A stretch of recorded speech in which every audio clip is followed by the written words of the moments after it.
Nah, jadi memang di sinilah Dede merasa bersalah, merasa berdosa karena keterangan dia ini menentukan dan ini bisa dibilang sebenarnya tinggal modify dikit-dikit gitu, tapi sebenarnya pernyataan ini hampir sama itu ya. Peradi, siapa yang menemaninya bahkan kata Pak Fredrik ikut mengarahkan. Jadi begini ya Pak Fredrik, kalau saya cukup kenal Bapak lah ya, cukup terkenal tadinya juga gitu ya. Jadi gini, kalau dibilang sebenarnya tidak ada yang sebenarnya mengarahkan dia ya. Ini kan asumsi saja. Jadi ceritanya itu sebenarnya itu kakaknya menghubungi yang kita dengar ya ke DM gitu ya, Kang DM. Nah kemudian hadirlah si Dede ini. Nah itu ditanya kenapa selama ini dia ini tidak muncul. Karena ya itu tadi yang status dia sebagai kuli bangunan ya, pendidikannya cukup ya, hanya mohon maaf sampai SMP. Sehingga tidak ada keberanian bagi dia untuk muncul. Begitu dia melihat ya ada ini viral dan kemudian dia melihat ada tim Peradi. Karena di Peradi ini ya di bawah Prof. Otto ini ada Pusat Bantuan Hukum yang menangani pro bono.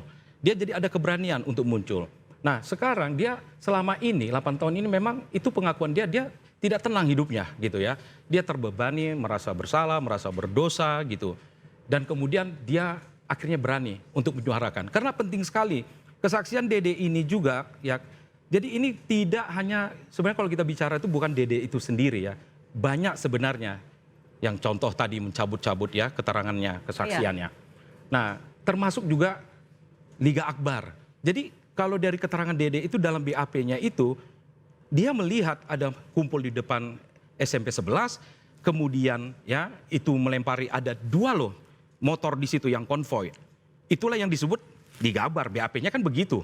Liga Akbar mengkonfirmasikan di dalam BAP ya yang kemudian dicabut Liga Akbar bahwa dia di situ yang ikut konvoy itu. Kemudian dilempari, kemudian sampailah terus dikejar, dipepet dan seterusnya gitu ya. Terjadilah peristiwa itu. Nah, ini kan ternyata tidak ada. Bahkan kemudian kalau kita lihat juga pada saat penangkapan yang dilakukan Pak Rudiana ya dengan tim itu, ada BAP juga dari tim itu yang menyatakan keterangan Aep dan Dede. Aep dan Dede. Nah, inilah awalnya padahal peristiwa sebenarnya Aep ini kenapa sampai menyebutkan ya nama-nama siapa ini terpidana yang sebenarnya menurut kami gitu tidak bersalah, yaitu karena ada peristiwa tanggal 25 ya. 25 Agustus itu yang mana karena ada peristiwa digerebek itu. Ya, dia dipukuli warga di situ. Siapa ya, si Aep. Ya, dengan ada anak pang lah. Nah, karena itulah kemudian pada saat Pak Rudiana kemudian mencari, menginvestigasi sendiri, kita sih maklum lah ya dan bersimpati. Dia kehilangan anaknya, dia lihat keadaan begitu, kemudian dia mencoba mencari tahu. Tapi kan dia ketemunya Dede nih gitu. Nah, ketemu Dede, terus kemudian dia bilang hubungi saya kalau ketemu orang-orang yang begini. Dihubungilah oleh si Aep ya. Nah inilah asal muasalnya nih semua nama-nama ini muncul. Nah ternyata Liga Akbar juga mencabut. Bahkan ada 2 DPO yang kemudian menjadi fiktif gitu. Ya. Padahal Andi Dhani itu ya sangat berperan sekali. Banyak sekali tindakan aktifnya di dalam BAP itu. Nah jadi kalau kembali lagi saya rasa sih itu hak daripada Dede ya. Bahwa kemudian karena juga kalau dibilang dia kenapa dia tidak dihadirkan? Karena dibilang disumpah. Menurut Dede sendiri dia tidak pernah disumpah gitu. Dan BAP itu ada 2 ya, 2 September dan 23 November. Jadi 2 September itu di Polresta Cirebon, 23 Novembernya itu di Polda Jawa Barat. Yang 23 Novembernya menurut ya ini menurut keterangan saudara Dede bahwa itu tidak pernah dia menandatangani itu.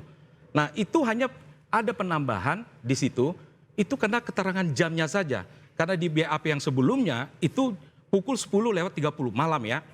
Nah dikoreksi menjadi 1 jam kurang dari jam 10:30 itu.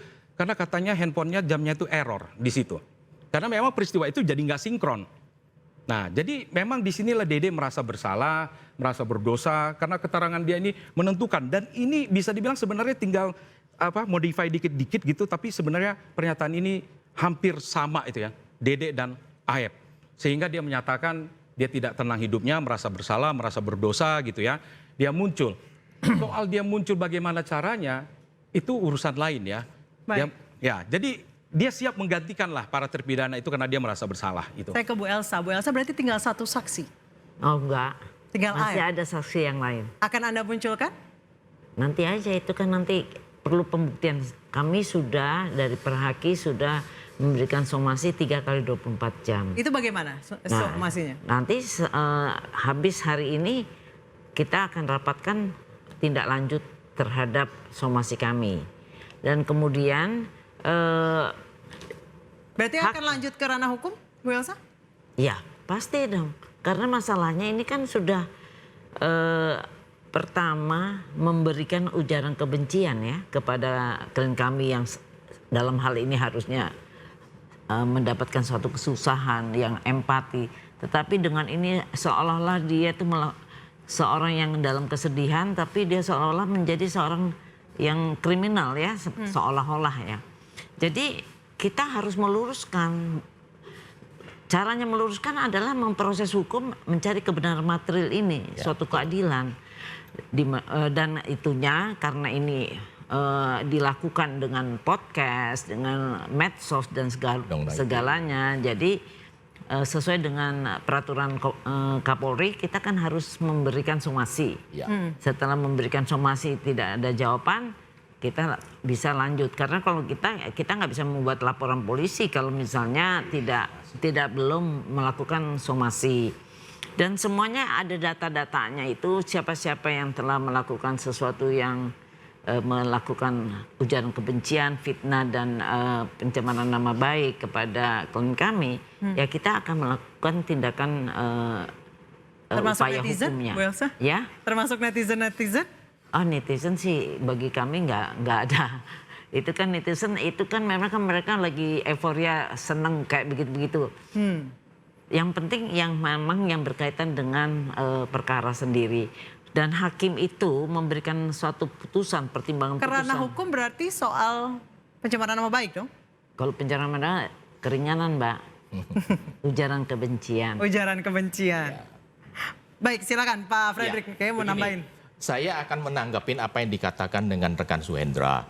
Apa itu semua disebutkan dari BAP. Berulang kali saya udah dikasih tahu.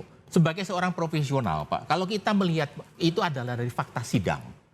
BAP itu dibuang aja itu, sudah nggak perlu kita lihat. Kenapa? Ya, karena BAP itu kan sudah disaring, sudah diperiksa oleh majelis hakim dari fakta sidang. Kita membuat memori banding, memori kasasi semuanya atau membuat PPK itu semua pasti dari namanya putusan. Karena putusan itu kan dengan fakta sidang. Apa yang tuntutan dakwaan jaksa semuanya itu ada di sana. Satu persatu saksi mengatakan apa. Di sana itu kan ada pendapat hukumnya daripada hakim.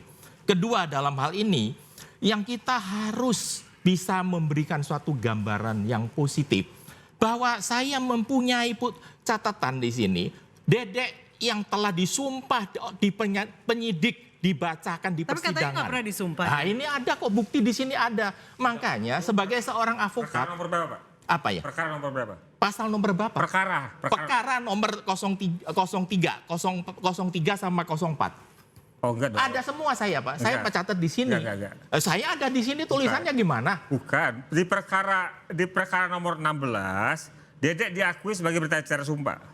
Tapi di perkara 3 dan 4, Dedek tidak diakui sebagai berita acara sumpah. Yang diakui berita acara sumpah hanya Aep. Jadi di sini itu tertulis secara jelas. Jadi tidak perlu berdebat sama saya hanya lihat hitam atas putih. Ya, jadi percuma berdebat sama saya nggak punya kepentingan di sini. Karena sini tertera ini sangat jelas. Kalau perlu disorot aja. Itu kan handphone Bapak. Itu terus di sini ada tulis kan, ada tulisnya Mahkamah Agung. Jangan begitu ngomong begitu berarti Anda bisa dalam hal ini mencurigai Itu saya. putusan kasasi atau putusan PN? Putusan PN. Dalam sini kasasi kan juga dicantumkan putusan kasasi PN. atau putusan PN? Putusan kasasi dalam hal ini dia ada catatan PN begitu. Jadi jangan dalam hal ini diputar balik gitu Putusan kan. kasasi tidak selengkap putusan PN, Pak. Ya, tapi di sini itu sangat jelas. Ya sih nanti itu adalah wewenang penyidik untuk memeriksa siapa yang benar siapa yang nggak Setahu benar. saya putusan 16, 3 dan 4 tidak diupload di website Mahkamah Agung. Ini saya ada kok. Yang ada putusan banding dan kasasi diupload. Saya ada begitu aja. Oke, Terus baik. kedua Pak ya, saya harus jelaskan. Dalam hal ini ya, yang kita lihat apa dikatakan ini adalah kecelakaan lalu lintas. Ya. Visium et repertum di sini sangat jelas. Saya bacakan ya, visual evidence turun. Saya nomornya nggak perlu saya sebutkan. Tanggal 13 September 2016, perihal hasil pembongkaran makam dan pemeriksaan mayat atas nama Muhammad Rizky Rudiana. Dengan kesimpulan, pada mayat laki-laki berusia sekitar 16 tahun, tampak mayat sudah membusuk, terdapat tanda-tanda trauma tumpul pada kepala berupa patah tulang atap tengkorak, ya, bagian depan dan belakang patah tulang dasar tengkorak, patah tulang rahang atas dan patah tulang rahang bawah yang dapat mengakibatkan kematian. Baik, kita akan kembali. Ini bukti kan ada ini, Bu. Tetap kita kembali ke